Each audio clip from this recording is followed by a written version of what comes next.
Hello guys, welcome to my channel study art with Deepa. आज मैं आपको फाइन आर्ट थ्योरी में आपको अगला जो टॉपिक मैंने पिछली बार आपको मुग़ल शैली पढ़ाई थी और मुग़ल शैली में मैंने बाबर पढ़ाया था आपको, और इस बार मैं आपके लिए उसके आगे उसी को कंटिन्यू करके मुग़ल शैली में हुमायूं लाई हूँ। तो आज हम हुमायूं चले पढ़ते हैं।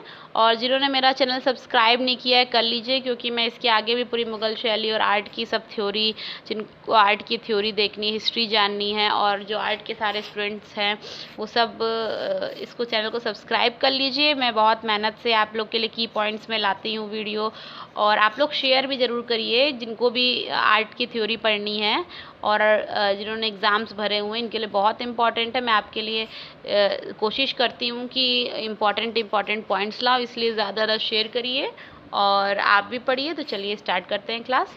तो हुमायूं आज हम पढ़ रहे हैं। तो हुमायूं पहले हम पढ़ेंगे कि कितने से कितने तक इसका वो रहा है। तो 1500 जन्म से लेकर मृत्यु तक, मतलब काल पूरा। तो 1508 से 1556 ये पूरा इसका मतलब रहा है, जन्म से लेकर पूरा जो इसका काल रहा है, समय काल। ठीक। तो फिर उसके बाद हुमायूं, एक मिनट रुकिए, ये हमारा दूसरा पेज था, इसके पहले, हाँ ये दूसरा पेज था, ये पहला पेज है। ठीक है, ये ऊपर नीचे हो गया है, ये पहला पेज ये है। तो हम ये पढ़ते हैं, देखिए। तो पढ़ेंगे हुमायूं। तो ये 1508 से 1556 तक इसका पूरा समय काल है। और शासन की बात करें तो 1530 से लेके 1540 एक ये शासन काल है, और दूसरा 1555 से लेके 1526, ये भी 1555 से लेके 1555 से 1556 ये शासन काल रहा है। ठीक है, तो ये शासन काल हो गया। इनके पिता कौन थे हुमायूं के? तो बाबर थे। और माता जो इनकी माता थी वो थी माहम सुल्तान बेगम। ठीक, पिता बाबर और माता माहम सुल्तान बेगम थी। और हुमायूं बाबर के चार पुत्रों में से सबसे बड़ा था। मतलब अगर चार, मतलब इसका मतलब हुमायूं बाबर के चार पुत्र थे, उसमें से जो हुमायूं था वो सबसे बड़ा पुत्र था। ठीक है। और फिर चार पुत्र कौन से बाबर के चार पुत्र कौन से थे? तो हुमायूं था, कामरान था, अंस्कारी था, हिंदान, ये चार पुत्र थे बाबर के। ठीक है, और हुमायूं उसमें सबसे बड़ा पुत्र था, सबसे पहले पैदा हुआ था। और फिर उसकी पत्नी कौन थी हुमायूं की? तो हमीदा बानो बेगम जो थी हुमायूं की पत्नी थी, और बहन जो थी वो गुलबदन बेगम थी। ठीक है। अब हम पढ़ेंगे गद्दी पर कब बैठा था हुमायूं। तो 23 वर्ष की अवस्था में ही ये गद्दी पर बैठ गया था। गद्दी जो मतलब राज करने लगा था वैसे। ठीक है, बाबर के बाद 23 वर्ष की अवस्था में गद्दी पर बैठा, तथा 1533 में दीनपना नगर, जिसे हम दुनिया का शरण स्थल भी कहते हैं, दीनपना नगर जो कि दिल्ली में है, दीनपना नगर की स्थापना की थी। ठीक है, दीनपना नगर की इन्होंने दीनपना नगर की स्थापना की थी जब 23 वर्ष की अवस्था में गद्दी पे बैठे थे। उसके बाद दीनपना नगर की इन्होंने स्थापना कर दी। ठीक है, ये कर लिया। उसके बाद 1540 में हुमायूं शेर शाह सूरी से हार गए थे। ठीक है, कितने में? 1540 में हुमायूं किससे हारे थे? तो शेर शाह सूरी से हारे थे। ठीक है, हार गए थे और काबुल चले गए थे। कि कहाँ चले गए थे? काबुल। और पुनः यानी फिर से कुछ वर्षों बाद 1555 में दिल्ली पर अधिकार कर लिया था। ठीक है, मतलब पहले अधिकार था, उसके बाद मगर हार गए थे शेर शाह सूरी से 1540 में। ठीक है, तो 40 तक, इसीलिए 1530 से 40 लिखा है। फिर 55 से फिर आए थे, देखिए लिखा है ना, पुनः दिल्ली पर अधिकार कर लिया था, फिर शासन किया था। ठीक है, तो काबुल चले गए थे और कुछ वर्षों बाद 1555 में दिल्ली पर अधिकार कर लिया था। 1556 में दीनपना भवन में स्थित पुस्तकालय की सीढ़ियों से गिरने से हुमायूं की मृत्यु हो गई। तो जो दीनपना नगर की स्थापना नहीं की थी हुमायूं ने, ठीक है, तो उसी की पुस्तकालय की सीढ़ी जो थी, मतलब जो लाइब्रेरी कह सकते हैं हम, उनकी सीढ़ियों से गिर के इनकी मृत्यु हो गई थी। इसलिए पहले जो इन्होंने शासनकाल इनका था 1530 से 1540, मगर शेर शाह सूरी जो थे उससे हारने के बाद काबुल चले गए थे। तो फिर आए थे, तो 1555 से 1556 तक शासन किया, क्योंकि वो फिर पुस्तकालय की सीढ़ियों से गिर गए थे। ठीक है,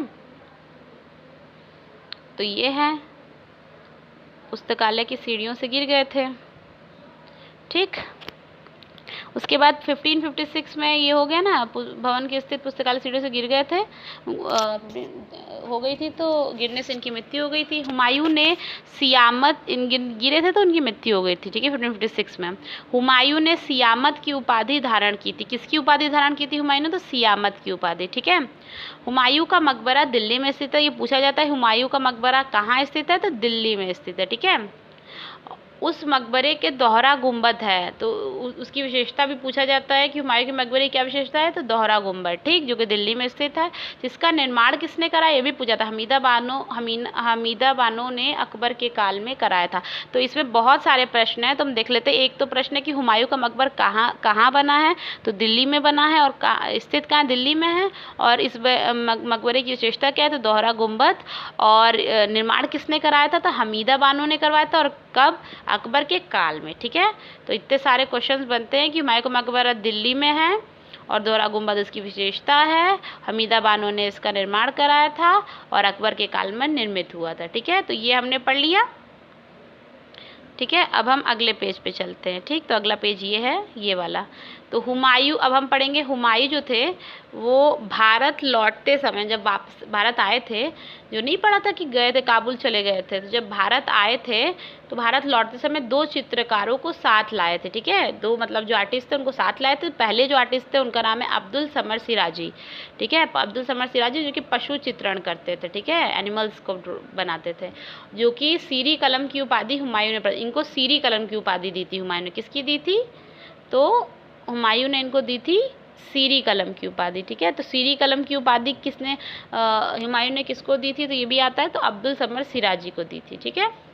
और कौन वापस आए थे हुमायूं के साथ? 2 चित्रकार जो आए थे उनका नाम क्या है? तो ये भी याद रखना, अब्दुल समर सिराजी और मीर सैयद अली। तो दूसरे कौन है? मीर सैयद अली, जो कि ग्राम चित्रण करते थे, यानी ग्रामीण। तो याद रखना है कि अब्दुल समर सिराजी पशु चित्रण करते थे, ठीक है, एनिमल्स को बनाते थे, और मीर सैयद अली गाँव का जो दृश्य होगा वो सब दिखाते थे, ठीक है। और अब्दुल समर सिराजी को सीरी कलम की उपाधि दी थी। और ये 2 चित्रकार हुमायूं के साथ भारत आए थे, ठीक है। ये पढ़ लिया हमने। अब हम पढ़ेंगे, ये पढ़ लिया। अब हम पढ़ेंगे, ये देखिए, हुमायूं शब्द का अर्थ क्या होता है? ये भी पूछा था, हुमायूं शब्द का अर्थ क्या होता है? तो हुमायूं शब्द का अर्थ है भाग्यवान, ठीक है, भाग्यवान होता है हुमायूं शब्द का अर्थ, भाग्यवान।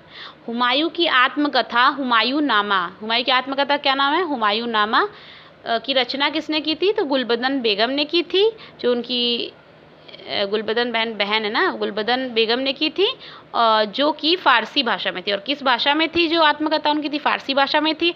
और उसका निर्माण किसने कहा? तो गुलबदन बेगम, जो उनकी बहन थी, ठीक है, बहन थी इनकी। उन्होंने आत्मकथा की हुमायूं नामा जो हुमायूं की थी वो लिखी थी, और फ़ारसी भाषा में। हुमायूं ने कबूतर के पंख कटवाकर उसका चित्रण कराया। तो ये पूछा था कबूतर के पंख कटवाकर किसने चित्रण कराया था? तो ये हुमायूं ने करवाया था, ठीक है, ये इंपॉर्टेंट है, पूछा जाता है। और हुमायूं अपनी यात्रा के दौरान, ये भी पूछा जाता है, सचित्र पुस्तकें कौन रखते हैं अपनी यात्रा के दौरान? तो हुमायूं रखते हैं। हुमायूं अपनी यात्रा के दौरान सचित्र पुस्तकें रखता था। और हुमायूं 7 दिनों में 7 रंगों के कपड़े पहनता। तो ये विशेषताओं में 3 बातें याद रखनी है कि कबूतर के पंख कटवाकर उसका चित्रण करवाते थे, हुमायूं अपनी यात्रा के दौरान सचित्र पुस्तकें रखते थे, और हुमायूं 7 दिन में 7 रंग के कपड़े पहनते थे, ठीक है। ये 3 पॉइंट्स याद रखने हैं। और हमजानामा चित्र की शुरुआत हुमायूं के काल में हुई थी। मतलब हमजानामा चित्र की शुरुआत, स्टार्टिंग बोल रहे हैं कि शुरुआत जो हुई थी वो हुमायूं के काल में हो गई थी हमजानामा चित्र की, ठीक। और मुल्ला अलाउद्दीन काजदीनी, जो मुल्ला अलाउद्दीन काजदीनी है, ठीक है, उसके अनुसार हमजानामा हुमायूं के मस्तिष्क की उपज है। इन्होंने कहा है, मतलब मुल्ला अलाउद्दीन काजदीनी के अनुसार जो हमजानामा है वो हुमायूं के मस्तिष्क की उपज है। ये पूछा जाता है कि हमजानामा हुमायूं के मस्तिष्क की उपज है, ये किसने कहा है? तो मुल्ला अलाउद्दीन काजदीनी, याद रखना, ठीक है। क्वेश्चन जो प्रश्न है वो किसी भी तरह से पूछे जा सकते हैं, किसी भी पॉइंट में, ठीक है। तो इसमें हम लोग ने बहुत सारा पढ़ा। तो जैसे इसमें मैंने क्वेश्चन बताया आपको कि हुमायूं भारत लौटते समय किन 2 चित्रकारों को लाया था? अब्दुल समर सिराजी, मीर सैयद अली, ये पूछ सकते हैं। और इसमें पूछ सकते हैं कि हुमायूं की आत्मकथा का क्या नाम है? तो हुमायूं नामा है। किसने लिखा था? गुलबदन बेगम ने। किस भाषा में? तो फ़ारसी भाषा में। और हुमायूं ने कबूतर के पंख कटवा कर उसका चित्रण कराया था, सचित्र पुस्तकें रखते थे। ठीक है। सचित्र पुस्तकें रखते थे और सातों दिन में 7 कपड़े पहनते थे। हमजानामा चित्र की शुरुआत हुमायूं के काल में हुई थी। मुल्ला अलाउद्दीन काज़ीनी, किसने कहा है? तो मुल्ला अलाउद्दीन काज़ीनी ने कहा है कि हमजानामा हुमायूं के मस्तिष्क की उपज थी। ठीक है, तो ये हमने पढ़ लिया आज पूरा आज हमने हुमायूं को पढ़ लिया। हुमायूं का जन्म से लेकर शासन पढ़ा और इनके बारे में पढ़ा कि कब से कब तक ये शासन काल रहा है, इनका किससे हारे थे और कौन किस किस चित्रकारों को लाए थे और आत्मकथा इनकी किसने लिखी थी, इनकी बहन का क्या नाम है, पत्नी का क्या नाम है। मतलब हमने हुमायूं पूरा पढ़ लिया। इसके बाद हमें अकबर पढ़ना है, तो अकबर काफ़ी लंबा है। तो मुग़ल शैली भी हमारा अभी काफ़ी टॉपिक्स बचे। मुग़ल शैली तो कई पार्ट्स में आएगा। इसके बाद मैं अकबर पढ़ाऊँगी। अकबर भी हो सकता है मैं 2 पार्ट्स में आप लोग को 2 या 2 पार्ट्स में चलो बता दूँगी मैं आपको।